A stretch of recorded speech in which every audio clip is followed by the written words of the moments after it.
In this video, we strive to remain spoiler-free, discussing only story and plot elements from the books relevant to what has occurred already on the show. When necessary, a spoiler warning with a countdown will be given. I'm Max. And I'm the Geeky Hippie. Welcome back to WoT the Adaptation, the YouTube show that reviews adaptations from one form to another form. This week, we conclude Season 2 of The Expanse. But first, we have a couple of returning guests. Jim, how you doing tonight? I am doing fantastic. Thanks for asking. Yes, glad to have you on. It's always fun talking The Expanse with you. Mitch, how you doing? He looks frozen again. He looks frozen. All right, we'll give him time. We'll get back to him when he comes back.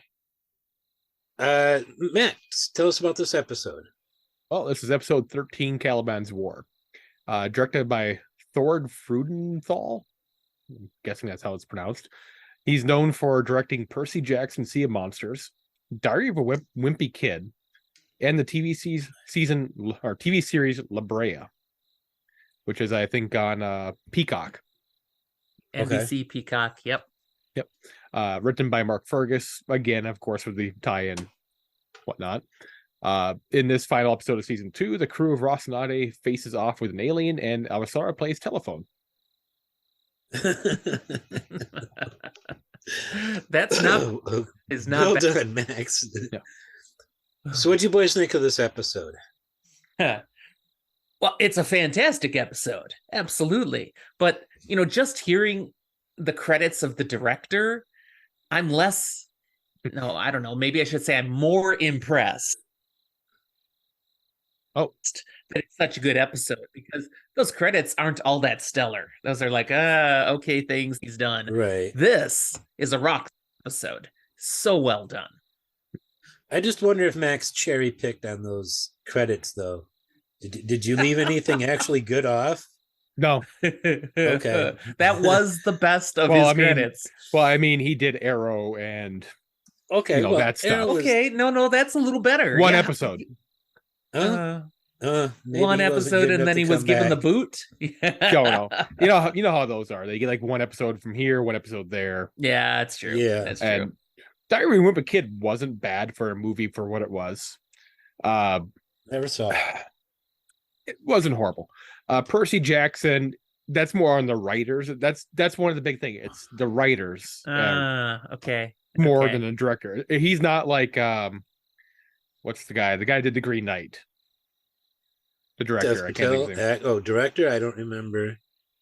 I don't. But have he's a not one of second those screen. director-writer combos. Like, he makes the show, like Blade Runner. Okay. I don't get the impression that he does a lot of the writing side of the directing. Well, Gotcha. paying attention to just the directing of this episode, it's well directed. It's tight. The way the actors are interacting in the roles, the various different shots that are portrayed, it really does a fantastic job bringing the story to us, bringing it to life in this episode. I do have a couple of little quibbles with. I have a couple of quibbles with little things that they did in the episode that I think kind of go down to the director. When Bobby was getting ready to go from behind the table into the to crawl through the crawl space. They in Kotar was going to cover her. He said on 3, and then this is what happens: 1, 2, 3, go, and at go she went. They said on 3, and at 4 she went. Hey, people get that confused back all the time in real life, though. Does it mean 3? That's or does what it he mean said. After 3? That's why he said on 3. Well, I know, So- but people say on 3 and they mean different things. There's whole jokes in various shows and movies on that exact point. Yeah. Welcome back, Mitch. Mitch, how you doing tonight? You got a good connection this time? Oh, I think Mitch is frozen again. I'm sorry. I hope he. If you can't get a good connection, don't worry about it, Mitch. But Max, could you drop into Discord? The other one, when there was something they could have done. This isn't so much directing. This is writing, but I want to bring it up here. when Holden was trying to reach and grab the floaty gun, that gun is sitting there floating in the middle everywhere. Alex is watching on the thing. Why didn't Alex just tap one of the reaction control thrusters just enough for the ship to shift a foot or two so that the gun comes right to his hand? It's a fair question. Fair question. But in the heat of the moment, does he think of that? Alex, I think it's fair that he doesn't think of it, because he's weighing. He shut the engine down, and how long can he get away with leaving the engine down? That's his entire focus there. So I will forgive that. Okay. Back to your original question, like how we liked the episode.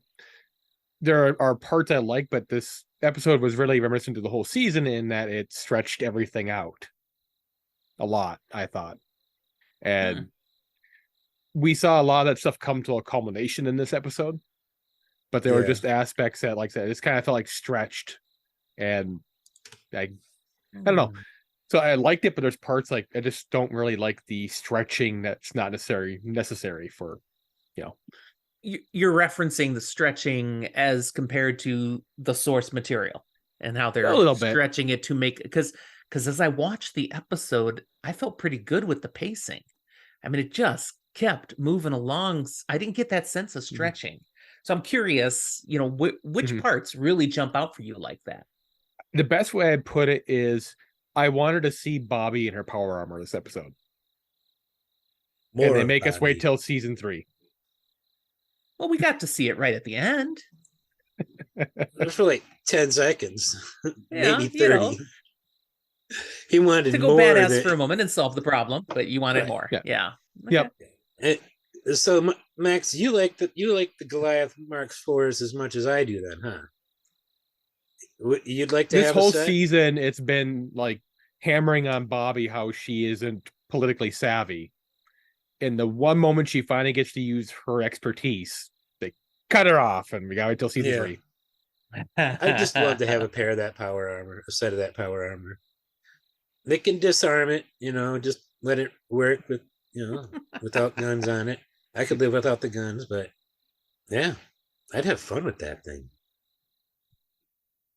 So, you want to start us off, Max? I can. Let's see. All right. Of all the changes from the source material, what are some you enjoyed and what are some you disliked? Glenn? I kind of like the way the whole getting rid of the proto Stowaway worked in this episode compared to the book. It's a bit different, but one of my favorite parts was that whole softball game on the hull of the Rocinante. So, just that didn't go down quite the same way. He didn't wait until the last minute as it charged him or anything like that. So I kind of like the way they did that. That was the one that really stood out for me. I can't say I disliked any of the changes. Same. Did Jim have any? Well, again, here in this episode, Prax is a badass compared to the book. That's been throughout the season, that there's been elements of his character that's more bolstered up, more confident, more capable than the sniveling dad who's missing his daughter that we get in the books. Right. Who's a twitch away from a breakdown. Right. He's a little more capable here, and I like that. We got the moment on the outside of the Rocinante where he freezes up, or he's thinking it might be. Was he calculating, or was he frozen? Nah, I think he was frozen up there in the moment, because he's looking at this being and he's seeing it's a child just like my daughter. It's not anymore, but he sees it. And then he commits. Okay, we got to do the thing. But he does the thing, and the thing was his idea in the first place. So I appreciate that. The other thing I really liked in this episode, and it's right behind me on my screen, the way they portrayed that ship in the atmosphere of Venus completely separating. It was just a beautiful cinematic moment. It is as portrayed in the book. they get that little extra element too, where you can see a couple of those actors, their characters sitting there going, "Oh crap," and Well, the one I is think still like looking around, going, it's their final moments. We get that, Yeah. but that was cool. I think the scientist was kind of in awe of what he was seeing. The look on his face was kind of like this look of wonder, not horror. The captain or colonel of the ship, he looked terrified, but the scientist guy, he was looking around because he realized he was just proven right. In the last moments of his life, he was proven right. It's aliens.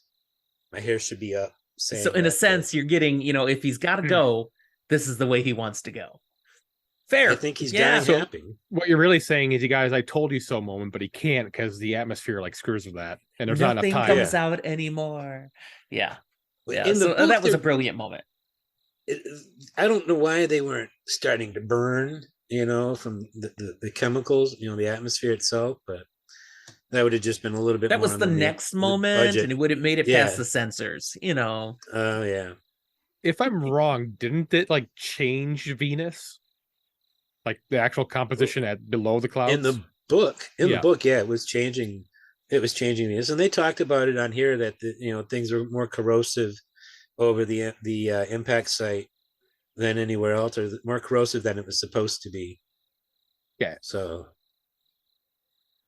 Yeah, I likewise don't really have anything that I didn't like with how they used the source material in this episode. I'm just kind of it was a good episode. Yeah, I agree. Given how much of the season like happened between books, and like even this particular episode, this is like pretty close to the beginning of the book that this happens in CALIBAN'S WAR. A lot of the stuff. It's about 60% of the way through the book, I think. Well, I meant like that particular scene. Let me tell you, some things are in a lot of order. Yeah. The Avasarala Bobby stuff happens in the book after what the stuff with the Rossi. Completely. It's in the 30s. The chapters are in the 30s for the Rossi, and the early 30s and the late 30s for Bobby and Christian. And we've got 55 chapters in the book. Mm-hmm. So a little over halfway. But I'm just saying, most of like the Venus, early. A lot of the Venus stuff I was kind of talking about, like happened a lot earlier and all that. And it's like changes that already happened. Yeah. The already happened. A lot of what they did with the Venus stuff was just, especially for fans who know what's coming, they just a tease here, a tease here, a tease here. We're waiting for the last episode to blow our budget. Here you go. Weeks ago, I said I kept waiting for a scene, and I kept rewatching Beyond Where We Were because I was wanting to see a scene. This was the scene I wanted to see again. And honestly, they were just torturing the fans by drawing that scene out until the end of the season. Yeah, because that happened before Christian left Earth. Mm-hmm. They were still on. She was still on Earth when this happened. Yeah, and so I can't say like or dislike that. Just that, these writers are kind of evil bastards that way. Yeah. Otherwise, I can't really think of anything else I really like or dislike that they did in this episode. Well, if we're ready, we can go to question 2 of the night. Yeah. Sure. Okay. How well did the show interpret the appearance and nature of costumes, props, scenery, creatures, the practical and VF, CGI, music, etc.? I mean, we have this really big standing thing right behind Jim here. Yeah. That looked amazing. Totally. But of course, R.I.P. Arbogast. Yeah, we have more of the creature as well. Yeah, we get a lot of close-ups here, and how that's played out is really nice. I think the creature looked great. The proto stowaway was great, and I want to point out that it was motion capture, and the motion capture performer was Elias Tufexis, who we saw last season as the spy also a stowaway on the Rocinante, named Kenzo, the one that I notoriously did not like. Redemption time here. Redemption. Yeah. I never had a problem with Tufexus, but I really didn't like his character. I don't like this character at all either, but I think he did a great job doing the motion capture. When I know mocap performers, I always call them out because that ain't easy work. There's a lot of work and thought going into that. Like I mentioned on the VFX for the Venus scene, we literally see the nuts and bolts and washers of this thing come apart. Such fine detail. And that was a showing off at some point. I can't imagine the hours of work involved in making that graphic. I admit, I stopped the screen, went frame by frame for a little bit of it, because it's a marvel just to see all the detail on display. Wow. As you get zoom in closer and closer, it's just. Did you guys recognize the first dead face we saw? Dying spacer? Excuse me. Adam Savage. Mythbusters Adam Savage was on the crew. No way, really? Yeah, I missed that. Go back. He's the one who says, watch the shear, tells the pilot to watch the shear when they're still on the ship. I will go look for that again. That's awesome. Yep, he's visible like 3 different times, maybe 4 times in the episode. I'm sure I looked right past him and saw him and wasn't no context, just wasn't thinking about it. I would say when you ask about how many hours go into that CGI thing, probably not as many as you'd actually think. The biggest part is assembling the 3D model of that ship. Yeah. I mean, when they did that, they had to have done a lot of that construction of each of the parts and as an actual whole model. That's the biggest part. Yeah, it's almost like they had a NASA model of that ship somewhere, but actually deconstructing it, I've used the program Inventor before, and it wouldn't be that difficult. You do have to do that full build, but then you can tell computer spread. Yeah. Pretty much every component would be made of different parts, and you tell that thing to push this component away, then push those parts away, and you do that for all the little big parts. And it's a little bit easier if you set it up and you know what you're doing, which they kind of had a pretty good model do. It's all spherical and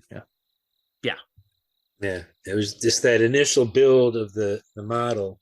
Yep, is what's difficult. From our perspective here, we see a lot more of the pieces, towards the camera side and a lot less further away you are. So, music. Honestly, I didn't even notice the music this episode. Invisible in the background. Yeah, I didn't really notice music. Usually is for me. Although there was one scene I did notice they started getting tense music, and it was like, this is kind of almost a fake out because it wasn't quite. I'm trying to remember what it was. It'll come to me what that episode was. I was like, this isn't the music it should have. Yeah, I don't remember what it was. Yeah, I normally don't notice the music on this show. So I do wonder if they cheaped out on breaking Holden's leg this episode by just having the crate go entirely against his body, basically. So you never really see his leg broken until the end.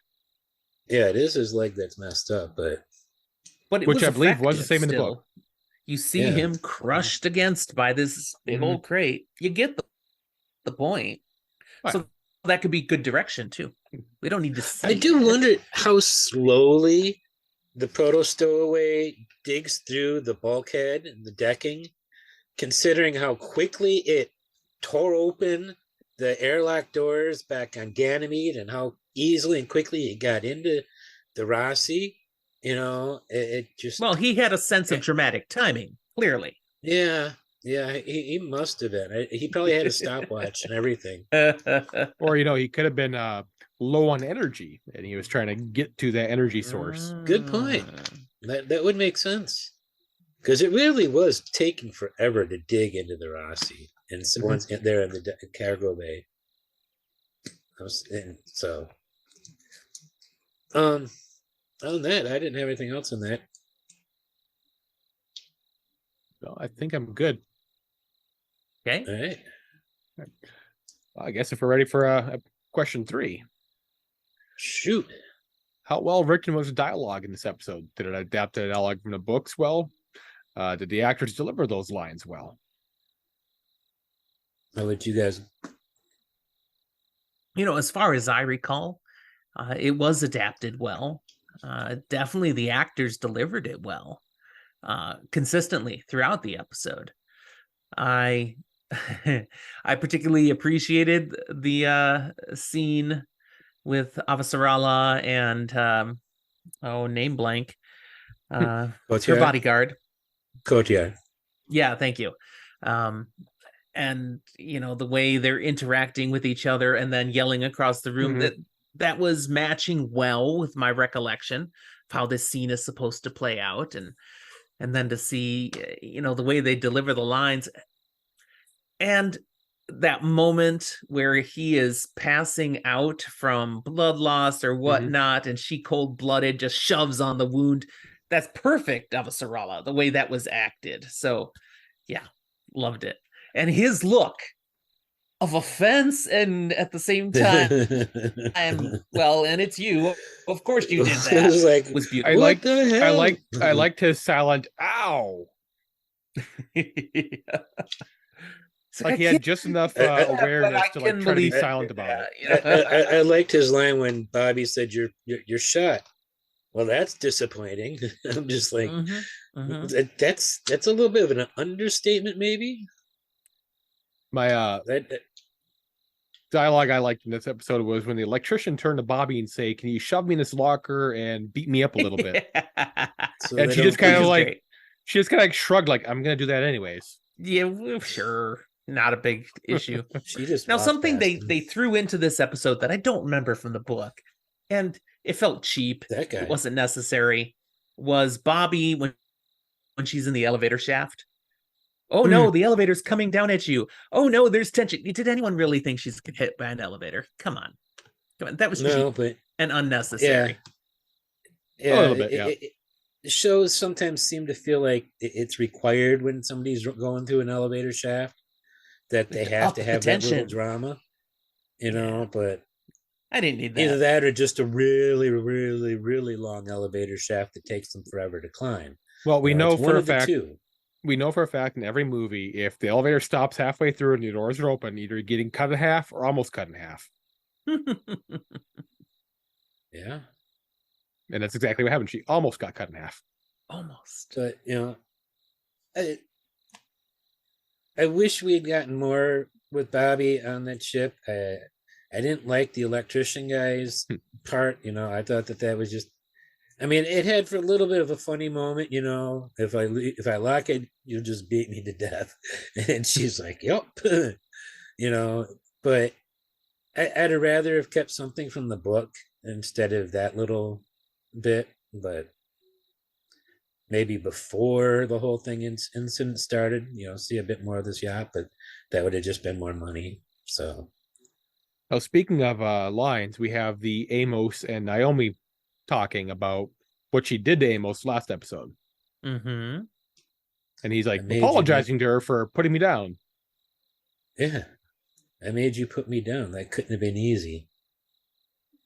Actually, it was rather easy. Just go, pish, pish, and he went down. Great insights to Amos as a character, though. He almost looked offended that he was apologizing to her. That he feels bad. He forced her into a corner that she had to do that because he wasn't listening to what she needed to do. He's taking that on himself. It's like, wow, okay. You think different, dude. You think different. There was some good dialogue between Holden and Amos too. If I have to kill you, thank you. It's like, okay. And then he makes it even worse. It's like, but at least Holden understood what Amos was trying to say. Yeah. Let's see.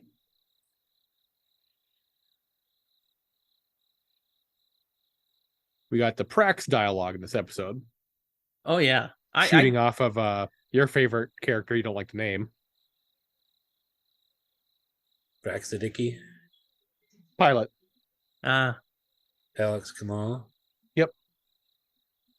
I like Alex Kamal. I have a Prax quote that I put down, but it wasn't with Kamal. It was with Amos. Just that moment where he turns to Amos and says, "You know a lot about how people die." Yeah. And Amos just flatly responds, "Yeah, I guess I do."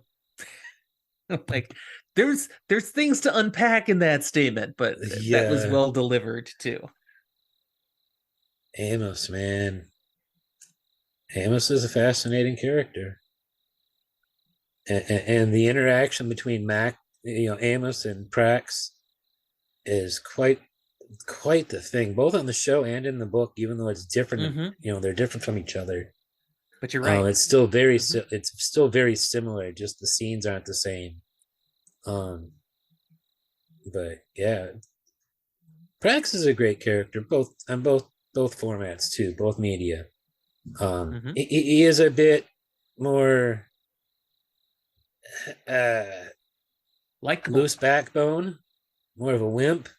Oh, in the books. Yeah. In the books than he is on the show, but on the show he is played by Terry Chen, who's not a wimp. He can only act it so well. I think he does a great job though. I will say in this episode, everyone was like, every time he started talking, they're almost like saying, "Shut up.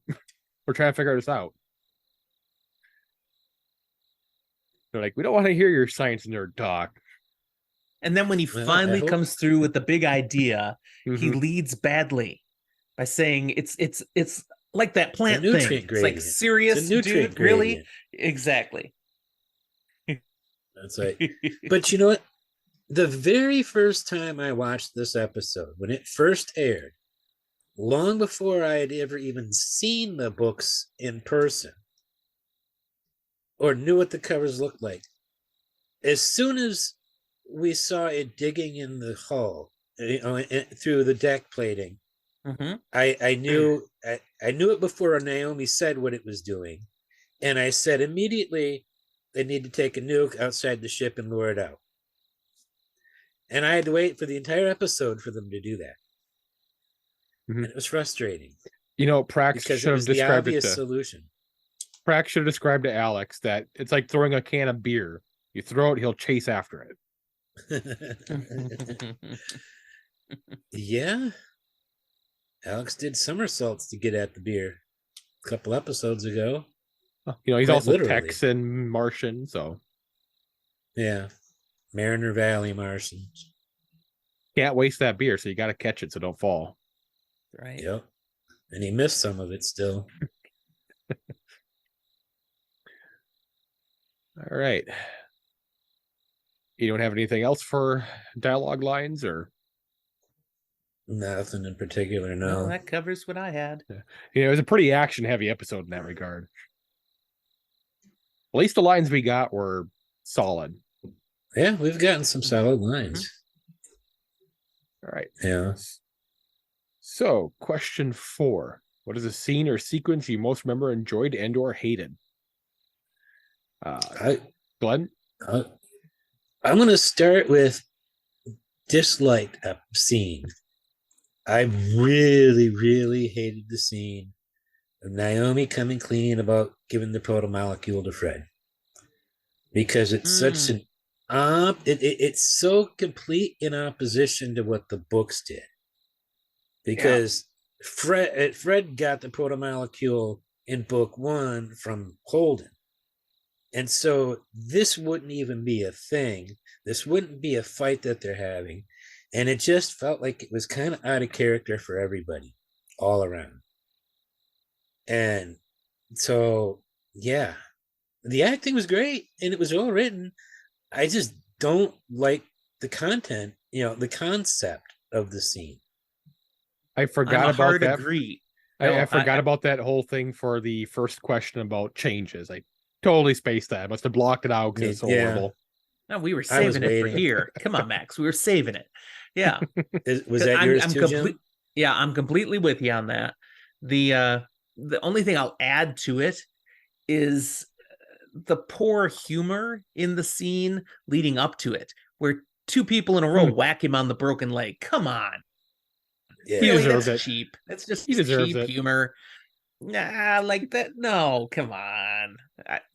Sometimes they're pandering to the audience. That was just to make us chuckle. That's not realistic enough. So I was, but it's over and it's gone.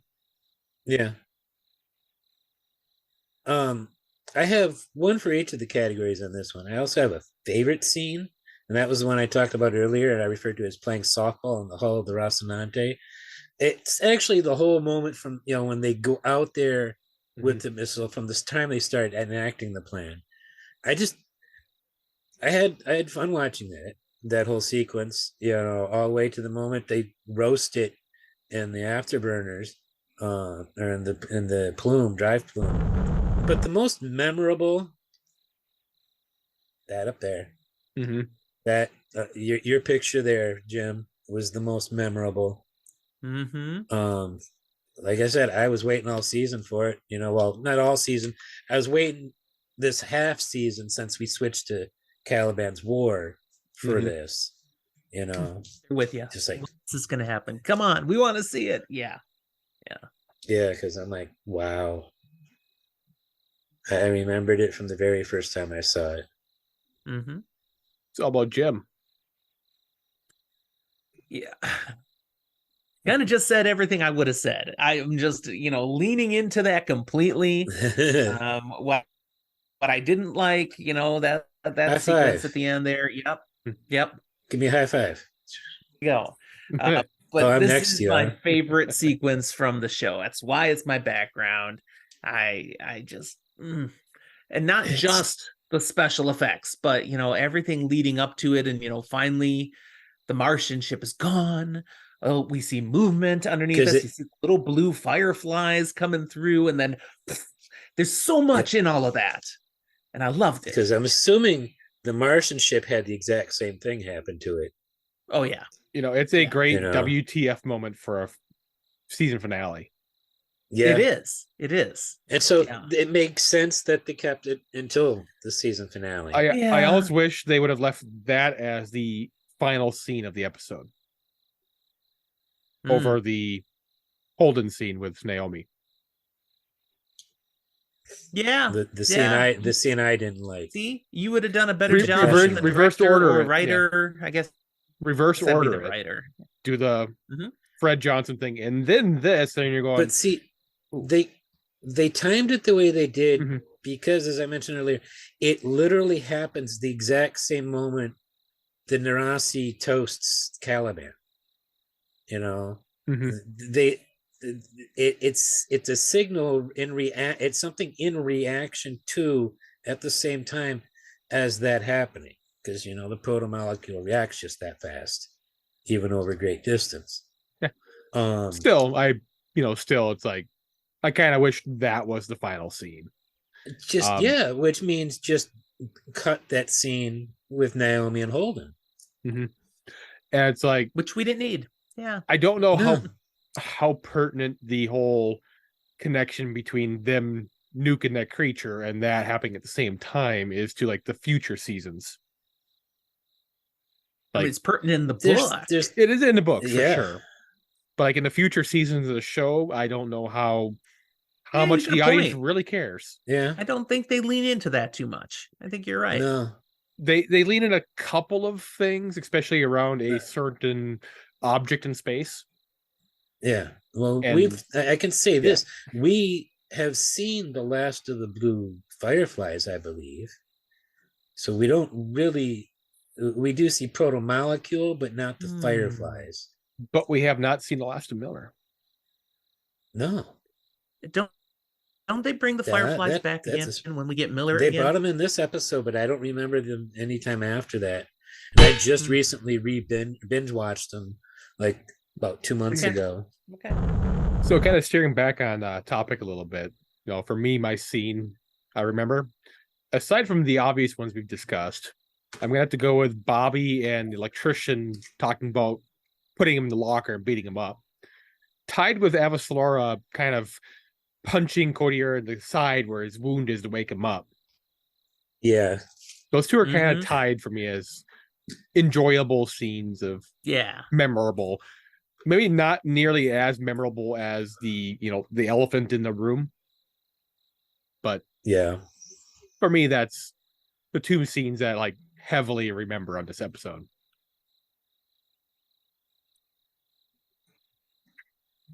All right. Okay, question number 5 of the night. Who would you call the best and or worst actor? And you can choose up to 3 people, I guess. This is mainly for Glenn. I wonder why that number is there. It's not like somebody's been doing that since the get-go. Is there? What would you guys say? I'll let you guys go first since, I don't want to hog them, so. To me, it's tough. It's I always go with my boy Amos here. Yeah. But he didn't really have much going on this episode. He kind of gave a lot to Naomi and Prax. Holden just kind of was up against the wall. Holding up the wall. Yeah. I'm with Amos. Low hanging fruit there. He delivered some things there where other people playing off of him, he's got to be the guy to provide that. And he does that consistently multiple times with Prax, with Holden, with Naomi. But he's always just, he's the perfect Amos. Really strong. He had a really strong episode this week. Kind of want to give I can't argue. Codier some props. He really sold bleeding out. Yeah. Really sold Nick bleeding out Tebe. there. And maybe Bobby, but like I said, kind of like Amos, she didn't really do a lot of talking. She did a lot more punching. Yeah. Right. And climbing. But what she didn't say, particularly regarding the electrician, she didn't have to say any words. She just had some good nods there that were perfect. Mm-hmm. True.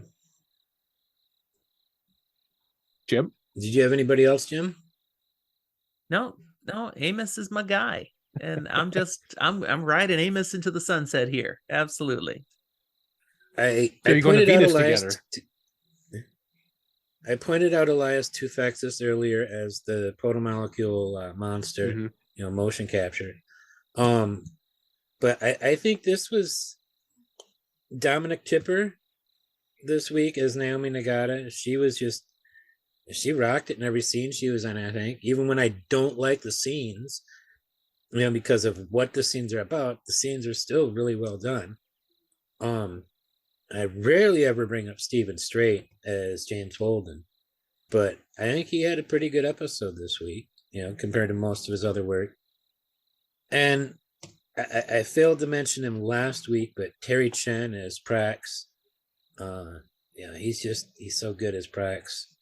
He plays him with more of a backbone than we got in the book, but I don't think anybody watching the show would really have ever rooted for somebody who has as little backbone and as he does in the book. TV shows, that character just wouldn't be popular. It would be very niche. I do struggle to think of a worst actor in this one. No one really stands out to me as delivering a poor performance. Those are my actors for the episode.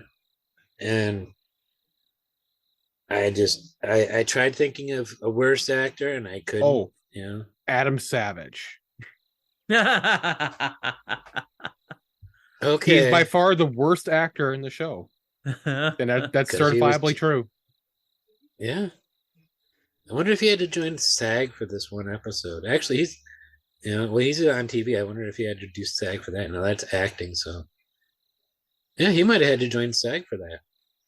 I have no idea. So what's next, Max? Your favorite questions, themes. Oh, the one I go themes last. In this of the themes present in this episode, which ones caught your attention? What do you think about those themes, and are they relevant to the books or events happening in real life? Jim, want to go up first, or? Kind of struggled with what I'd say as a theme. This one is just so action focused. culminating of Yeah. a season. So I didn't dwell in themes as much here. So I'm not bringing a lot to the game for this question, unfortunately. There's my contribution. It's you know the only theme that kind of pops up is what we get from Prax and this hesitancy over destroying intelligent life and what it might actually be. And that's something that will play out. You know, that is a theme from the book, but it's a minor part of the episode, really. So that's all I got. Yeah. Okay. All right. You know, Max, an obvious theme for me, like this episode particularly, is tension. Like that's what they were trying to embody here, is tension going on between the monster and between Avasarala, Kodiar, and Bobby with the crew of the ship. Life or death scenarios, things could hit the fan and everybody dies. You know, on the Rocinante, if the monster gets the nuclear core, everybody goes up in smoke. If you know Kodiar fails in protecting Avasarala, they all get killed, and that almost happens, as we see near the end of the episode. Mm-hmm. And there is a little tension on the Venus trip where they're kind of riding that tension wave of they're landing on Venus, which is insane. Well, they were going into lower altitude. They didn't plan on landing. Yeah. Their ship wouldn't have made it to the surface. Yeah. They're still descending, and that's got to be high tension. I wouldn't want to do that. And even not even the upper atmosphere of Venus. No, thank you. I do not intend to ever go near Venus. I'll go to Mars, but it's not super hospitable there. No. This isn't a theme; it's a motif that I picked up in this episode. Though there's a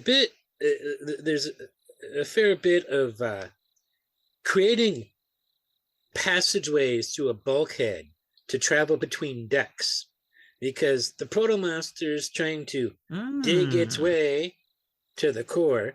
It had previously torn its way into the ship, but we got Bobby making there was a hole there, but she tore the grate off of it so she could go through the grate. You know, I'm just like, she just did what she's doing, what the Proto-Monster's doing. There was definitely some similarities of things going on. Yeah. Good point. Parallels. Trust is about the best I could do for, and it's in a couple of different ways. I mean, there's trust also versus distrust. You know, because it's the flip side of trust, you know, so there's a lot of distrust going on, like what's going on Kodiar's yacht, not Kodiar, with Mao's yacht, with Kodiar and the captain talking. Neither of them trust each other, you know, and but at the same time, Kodiar's trusting Bobby to do her job, to go get her armor and come back. Avasarala's trusting Kodiar and Bobby to keep her alive. No, they're also trusting that table to keep them alive too. Yes, the table that has several bullet holes in it. Right. It's like, it's got, tables I think, really 3 don't bullet block holes bullets. They really don't. I would Neither believe do it car more doors. in this setting than in real life, right? Because their guns are designed not to breach the hull, theoretically. Yes, in theory. But you know, on the Rossi, we see, you know, having trust in your teammates or crew, working together. Working together, I guess you could call a separate theme on its own. But that's how they handled the Proto Stowaway. It was teamwork. And you know, and Christian and I mentioned already, Christian and Cody are trusting in Bobby to save their asses.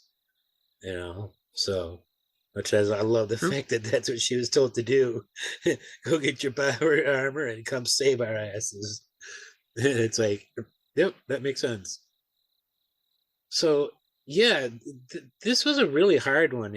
I sat there, I watched it twice with the express purpose of picking out themes.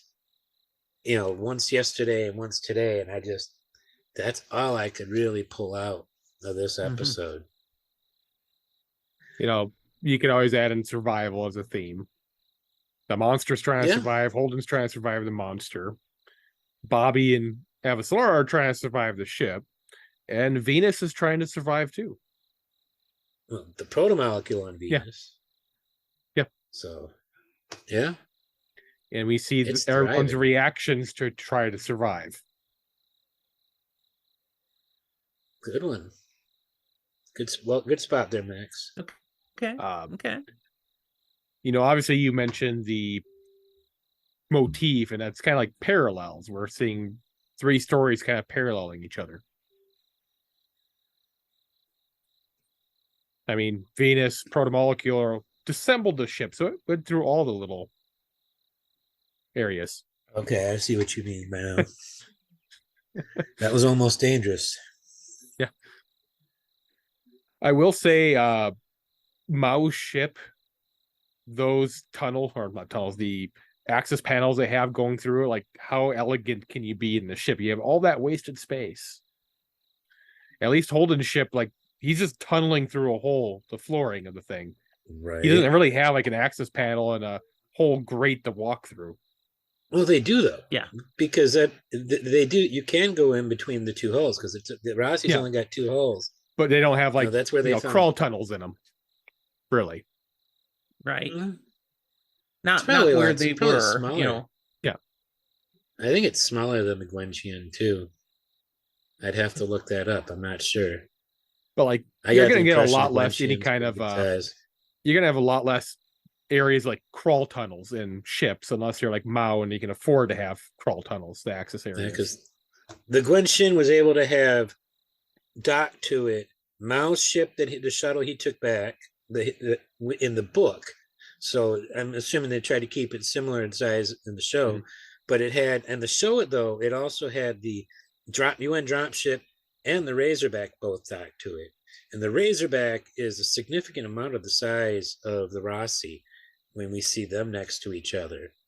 Well, if you also notice the So- actual zoomed out version of that ship, like it's not rectangular or boxy. It almost looks alien in how smooth it is. Yeah, and I Mhm. don't like all the lighting. I think that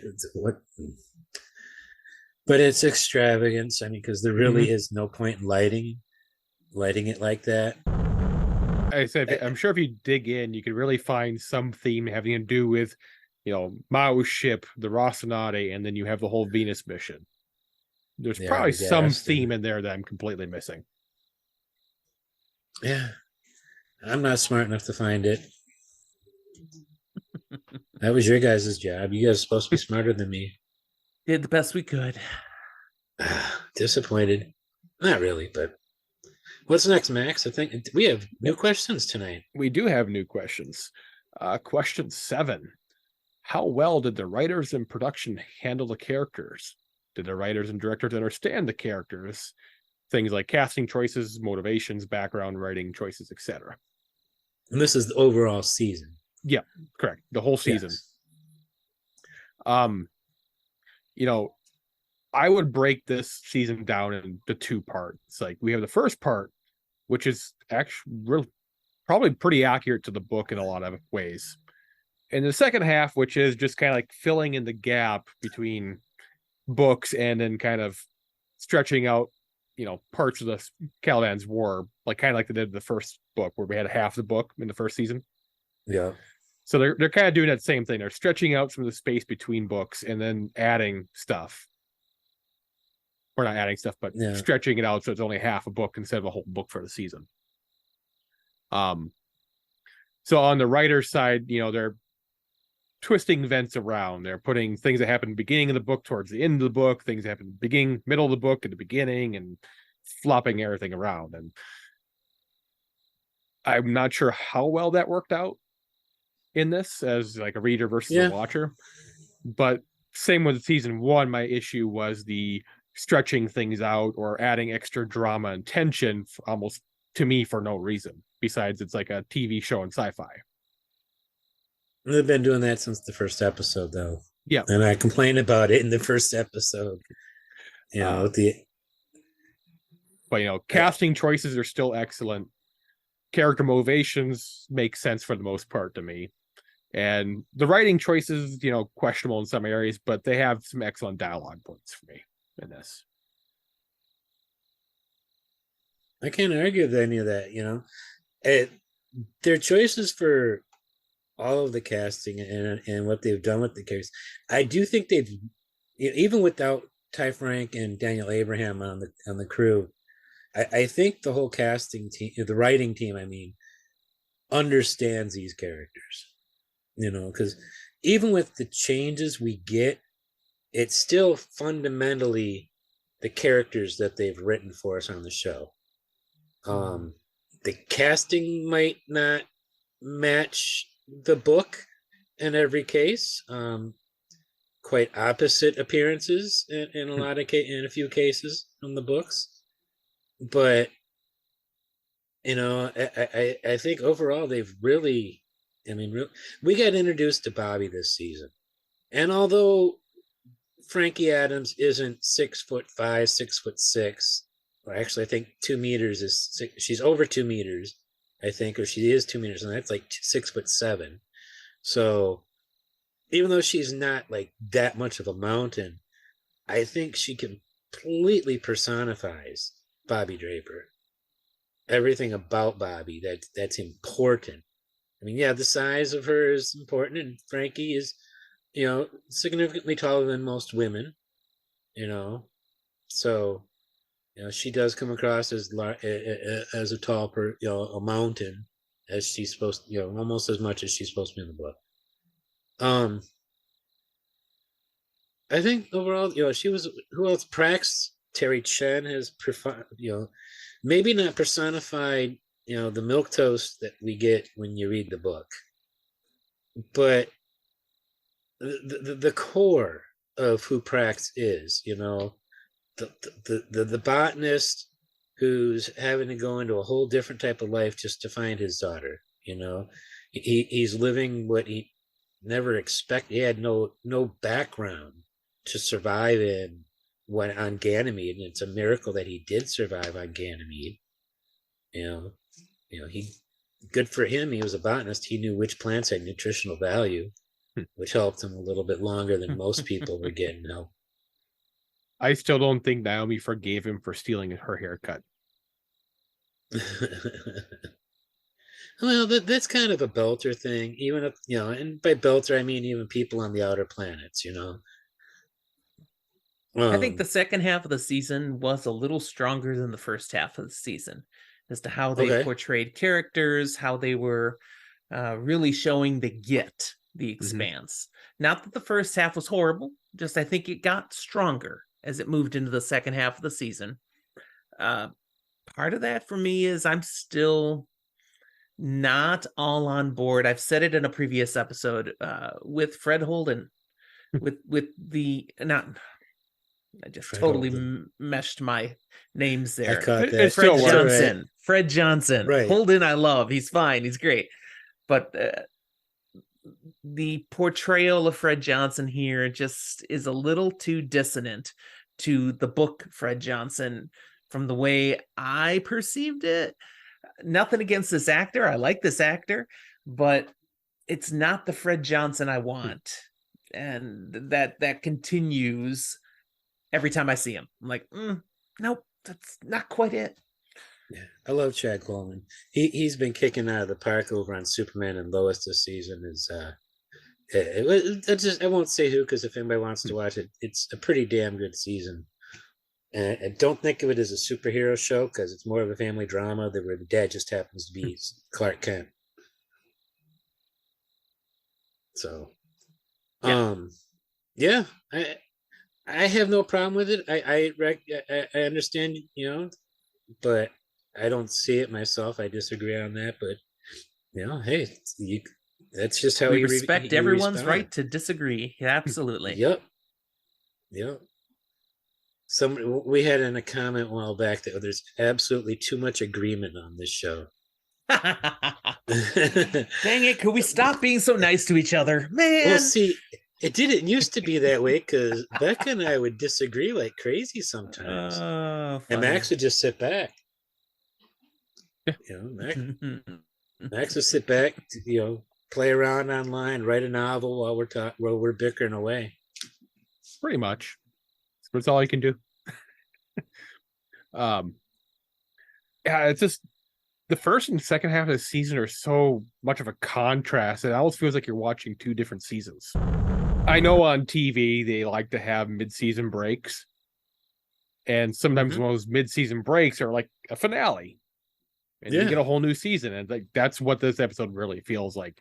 If there were 3 months between these seasons, I wouldn't even have noticed this wasn't a season 3. And streaming it like this, one after the other, you don't get that big break, and it doesn't really feel like this is a new, fresh start of the season. And it's just a huge difference. And like, I really like the Miller plot line in this episode on the first half of the season.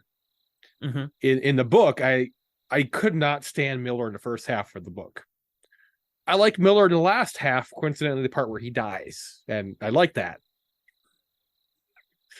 Because he does his best when he's, in this horrible situation. It's a no-win scenario, and everything's out to get him, like trying to haul this freaking missile all the way to the, like he's having a bad time, and I like reading about him having a bad time. It's horrible, I guess. And you're a wicked man, Max. The second half of the season, like I said, kind of stretched a little bit for me, just because, I wanted to see that final scene at the beginning of the season, not at the end. And then they go and, fill it with the Fred Johnson scene. It's just like, why? You're trying to not be bitter, but you're having trouble. Yeah. They jumped the gun on the Fred Holden antagonism this season. They kicked it in like a season early, because it shouldn't really kick in until book 3. If I remember correctly. I think Fred still fired him at the beginning, or near the beginning of Caliban's War. I don't remember that in the book. Fired him. Oh. The whole thing about, I'm not going to give you any more contracts or whatever else, you're off, my money teat or whatever. That was in the book. Yep. And I think that still happened in the show. Like when they're like, get out of here. He's like, get out of here. I'm not, paying for your docking stuff anymore. Or your docking fees. I believe that happened. Unless, I'm just imagining things. No, I believe you're right. I believe that happens. It's just on the show, it happened way earlier. Yep. Than it does in the book. Yep. Way and that kind of messes up the whole reading order of shit. And for totally different reasons. Yep. In the book, it's because Holden accused him of being responsible for the protomolecule out on Ganymede. And I believe that I believe they had already got Prax back by the time they got fired in the book. And then Prax got them. Yeah, Prax was with them. And he got them a little dough to be able to actually do some of this stuff where they, become more piratey, I guess. They set up a GoFundMe. Yeah. Basically. Yeah, more or less. The high-tech version. I remember earlier this season, Max, you had asked about, that whole storyline from the book, if they, because you couldn't remember if they did it on the show.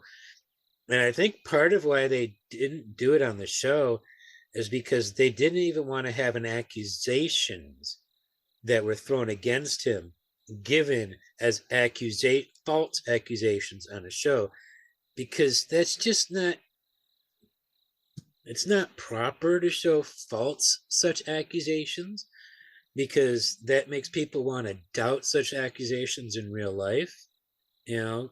If they get used to doubting them in a TV show, thinking, oh, we know this character didn't do what she's accusing him of. I would say if that was a possibility, there could have been something happening in the news around that time where like, we shouldn't do this. When they were writing it. Yeah, there could have been something around 2017. So 2016, early 2017. Mm-hmm. So, yeah, it's just, I was trying, when I've been re-listening to these episodes or to these chapters, because Ava Sarala is set off pace of where the Rossi's at. And I sometimes stop don't stop when I hit the end of a chapter and go to the next chapter with either Avasral or Bobby. I just let it play through and I listen to a Prax chapter. I've been hearing this storyline a bunch lately, and I got me thinking when you asked about when you asked they have it, and I think that might be part of the reason why. You also don't want to paint one of your good guys with an accusation like that. Oh, we'll see in season 3. Yeah. So what's next? So the final questions tonight have to do with rating the series. Season 2 specifically. So the first grading is, how close was the adaptation to the source material? How would you grade it out of 10? 10 being the best, 1 being the worst. I'll start off on this one.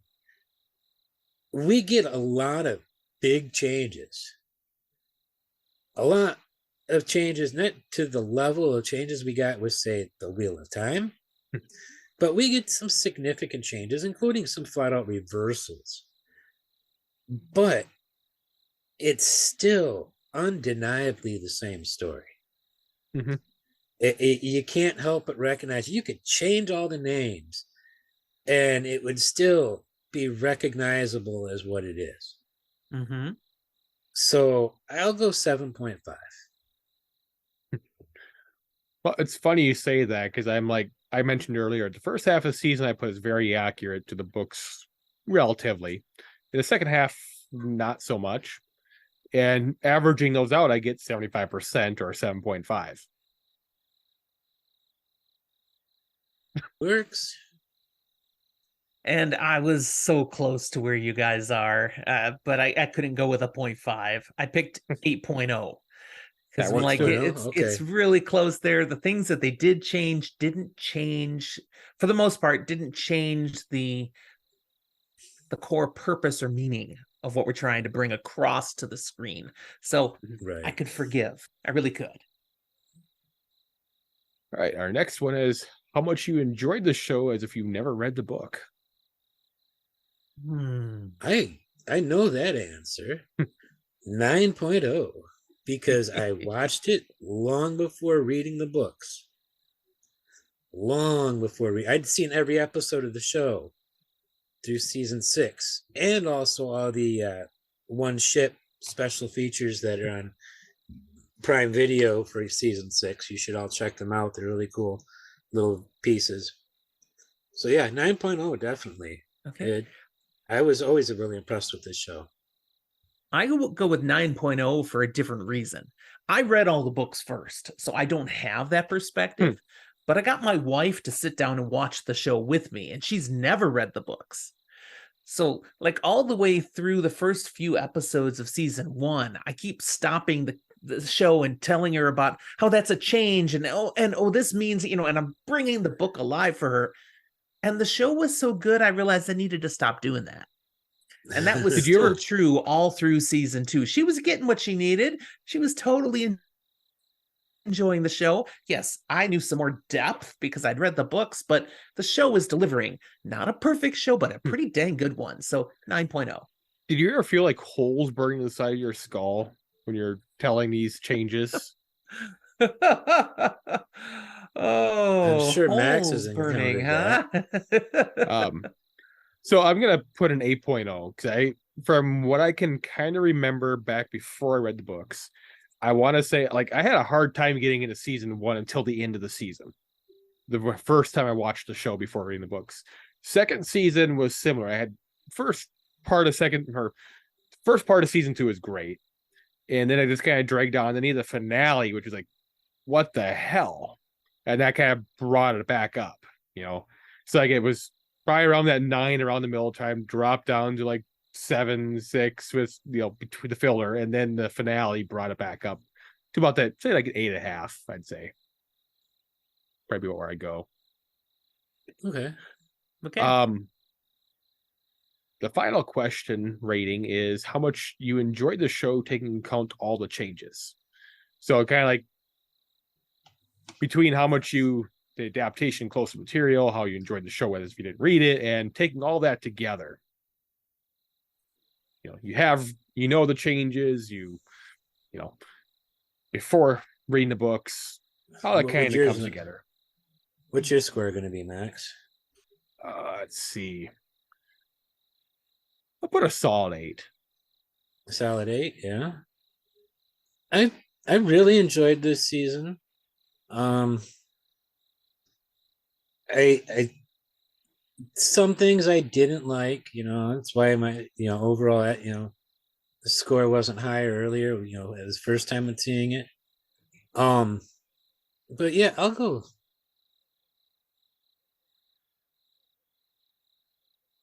I didn't like it as much as season 1 for some reason. Mhm. I mean, it had Okay. some better elements to it.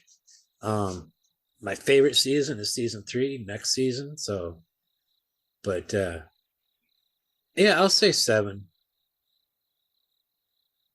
I So- will go 8.5. I am ready to torch to the ground any adaptation is destroying the source material. We could talk about the Shannara Chronicles someday, and it'll be a hoot. But this, I'm like, no, it's just delivering a great show still, and it's close enough to the source material that it doesn't drive me nuts. So it's just a little nuance different, and I can almost always see why they did that. You know, it brought it to the Usually- screen in a way that made sense for pacing for a TV audience. I'm like, all right, I can forgive that. Not everything, which is why it can't be a 10.0, but yeah. Works for me. Anybody else have any other comments? Any other notes that they didn't get a chance to bring up? I checked my notes. I don't see anything I didn't. I already mentioned my whole thing about the inside a Mao's ship being crawl spaces. Right. Well, that Too was a fun extravagant, season. dude. Yeah. Thank you, Jim, for coming on again. My It's pleasure. been a pleasure having you on all season long. I hope to do some more work with you in the future. It's been a blast. Max, Sure, as always, find thanks for opportunity. helping. Thanks for being on the team. You guys at home, thanks for watching. Come back next week as we start reviewing The Children of Dune from the Sci-Fi Channel miniseries, the sequel to the Dune miniseries they had done, and we discussed that last fall. We're continuing our Dune coverage here with that. Later this year, we'll be doing Dune Part 2, and we even might be getting the group back together to do the 4-hour version of David Lynch's 1984 Dune. So there's some more Dune coverage coming up. Have fun with that. Thanks for watching. Come back next week, and don't forget to be awesome.